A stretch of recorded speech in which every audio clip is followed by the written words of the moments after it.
কাফের আবু লাহাব আবু জেহেলরা হলো দুষ্ট মানুষ। কোন সময় না তোমার একটা ক্ষতি করে বসে। ভাতিজা তুমি একটা কাজ করো, আমি তোমাকে কি বলবো, তুমি যে কোরআনের দাওয়াত দাও একটু রোয়া সোয়া দাওয়াত দাও।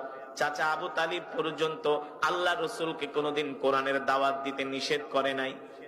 চাচা আবু তালিব বলতেছে, ভাতিজা মক্কার কাফেররা আমার বাড়িতে এসেছিল। ও চাচা, গতকাল রাতে মক্কার কাফেররা আমার বাড়িতে এসেছিল।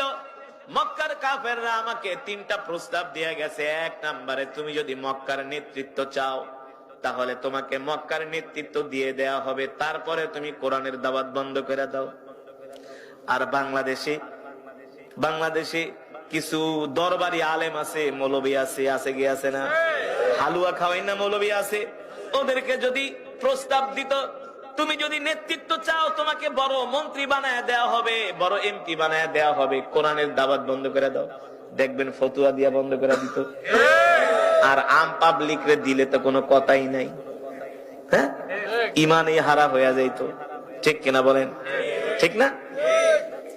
আল্লাহ রসুলকে মক্কার কাফেররা প্রস্তাব দিয়ে গেলেন, এই আবু তালিব মোহাম্মদকে বলো, যদি মোহাম্মদ মক্কার নেতৃত্ব চায় আমরা মক্কার বড় নেতা বানাই দিব, মোহাম্মদকে তার কথায় আমরা উঠবো আর বসবো। কথা বলছেন? কত বড় পাওয়ারফুল বড় বড় নেতা ছিলেন ওরা। বলে আমরা মোহাম্মদের কথায় উঠবো আর বসবো, মোহাম্মদকে বলো কোরআনের দাওয়াত বন্ধ করে দিতে। আল্লাহ নবী শুনতেছেন আর বলতেছেন, চাচা আর কি বলছি?